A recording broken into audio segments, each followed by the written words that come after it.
Bismillahirrahmanirrahim. In this video, we'll be solving practice problem 15.9 using the graphical method of convolution.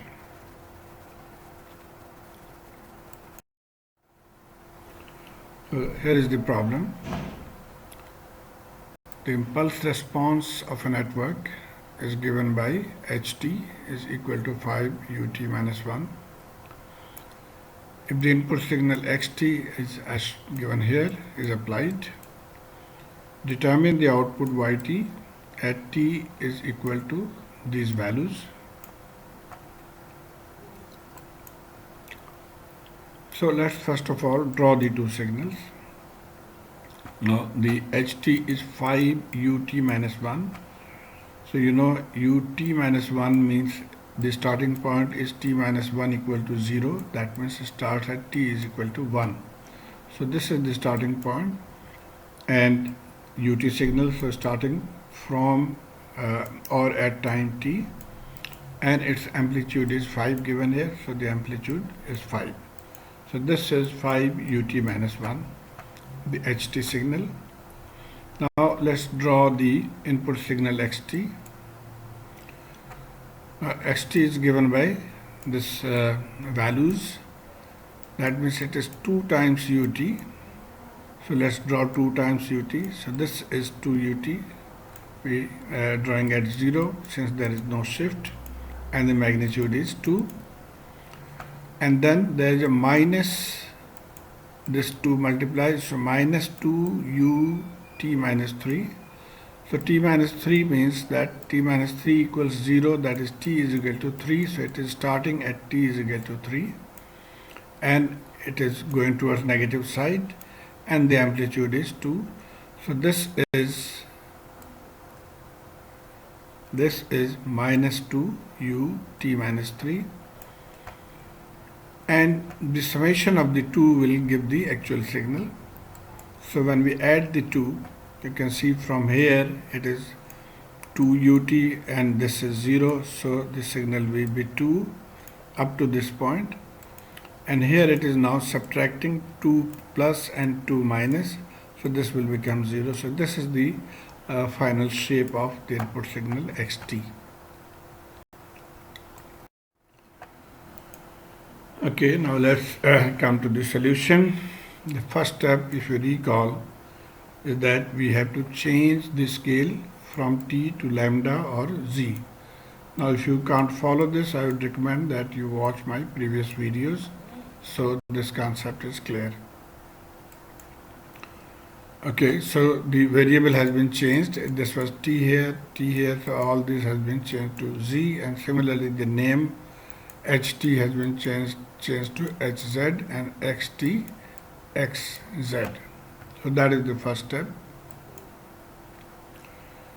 Flip one of the signals around 0.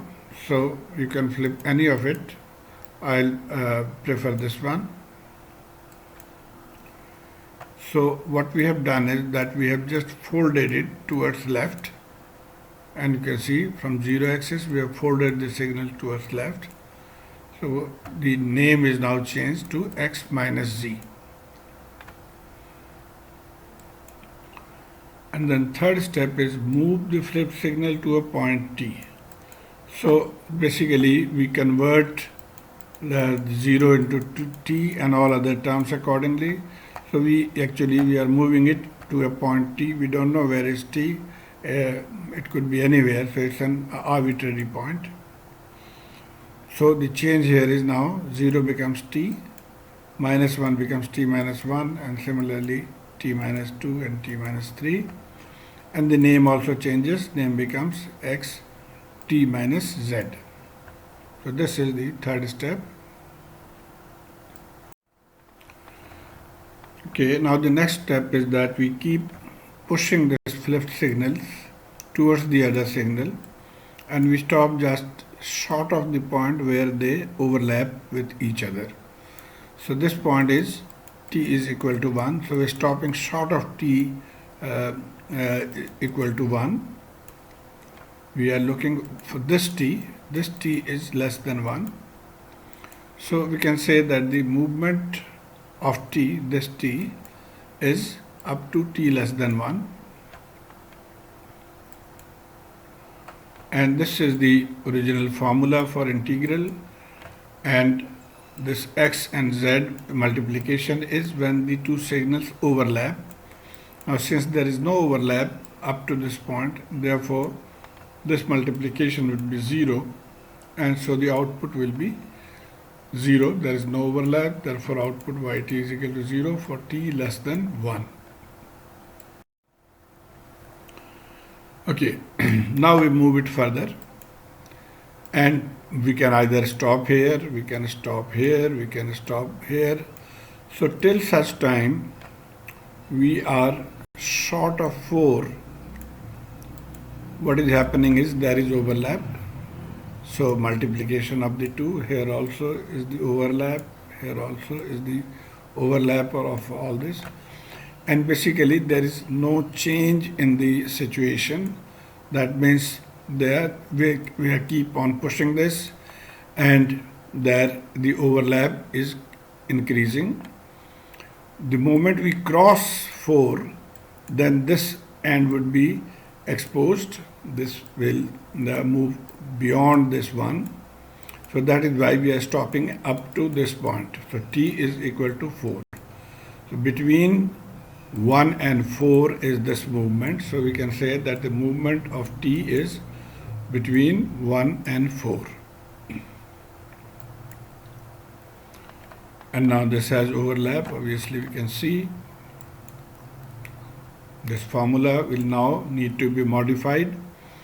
What is the range of integration in this case? You can see that we started from 1 and we are stopping short of 4, so we don't know exactly what point, 3.999 or what.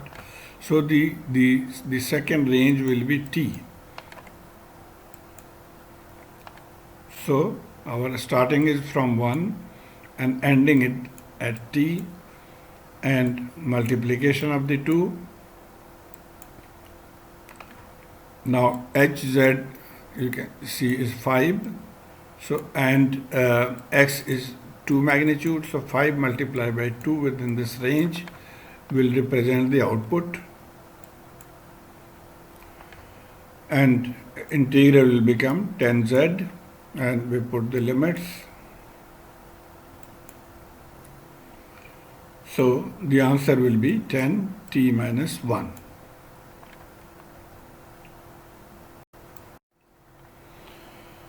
Okay, now we have pushed the signal further. So t is now greater than 4, and this end you can see is not covered now. This is 0.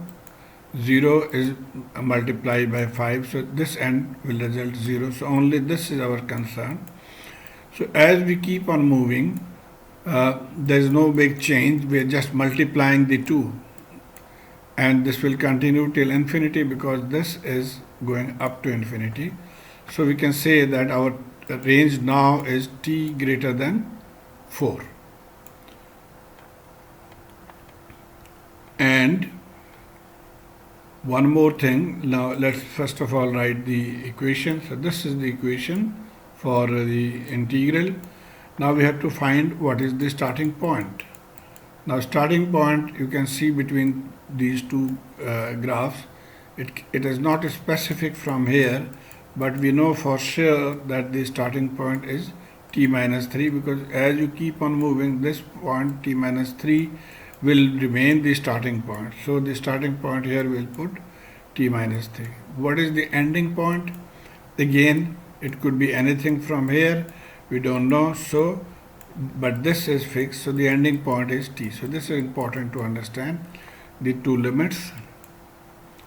So we'll put t minus 3 as the starting point and t as the ending point, and again plug in the values, which is 1, 5 and 2.